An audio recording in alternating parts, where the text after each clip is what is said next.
Let's bring in Michael Geoghegan now. He's a political analyst joining us from Williams Lake, BC. Good afternoon to you, Michael. Good afternoon. So he has a bit of a tough road ahead of him over the next couple of weeks, I guess maybe about 3 weeks or so. Let's sort of lay the path, if you will, for our viewers in terms of he's had these meetings with the respective party leaders.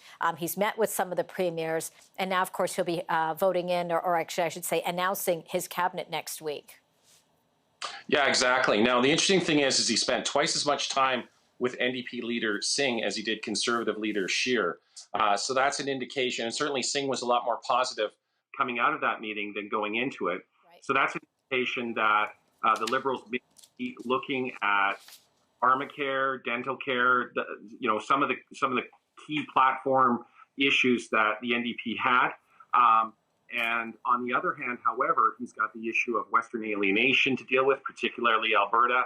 How can they get a pipeline to water so that or to other areas of Canada so that they have a market other than the United States? So those are all the issues he's dealing with. Yeah, certainly. And of course, Western provinces as well are going to be top on that agenda in terms of what kind of representation he is going to have. He did meet with a couple of those premiers, Scott Moe being one of them, not overly pleased with his meeting with Justin Trudeau. And what's interesting now is just 3 days before Parliament, before the House resumes on December 2nd, there will be a premiers meeting in Toronto, and we haven't, heard, I now guess for the first time here, potentially have heard from Ontario Premier Doug Ford offering to have the meeting in Toronto, and that's where the premiers are going to be meeting on December 2nd. We'll find out more about that in the coming days, but what's your take now in terms of what's going to be happening at that roundtable? Well, I think it's going to be some very interesting discussions in terms of Alberta versus Quebec. As Jason Kenney has said, he used that phrase, pick a lane. If you want equalization payments, well, a lot of that money comes from the oil and gas sector. Mm-hmm. So you're not going to facilitate the oil and gas sector. You can't expect the same kind of equalization payments. Plus, of course, there are those in the West who are saying, why does Quebec always get the lion's share?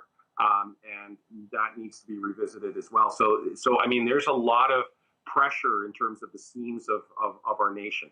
How are we going to see that balance between the needs of the Western provinces and looking at already where Quebec's stance is, of course, in terms of how the Prime Minister is going to be dealing with that in the House and, of course, trying to get some favoritism from the Bloc?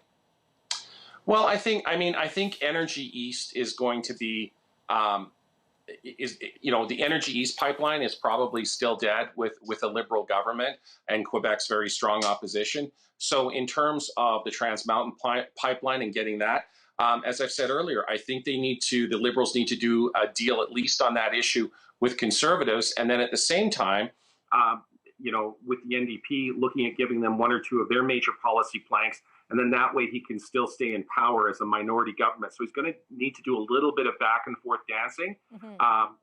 But it's definitely threading the eye of a political needle here. It certainly is. Immigration is also going to be on the docket.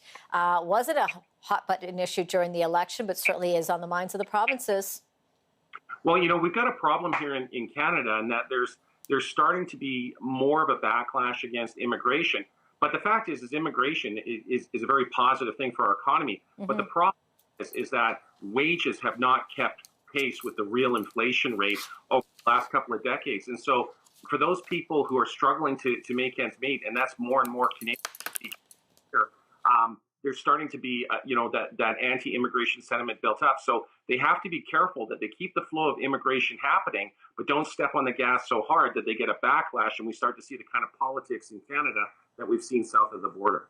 Like we've said over the course of analyzing the politics this week, a lot of balls in the air, Michael, that the Prime Minister is going to have to juggle. Absolutely. Michael Geoghegan, always great chatting with you. Thanks a lot for your time today. Thank you. You're welcome.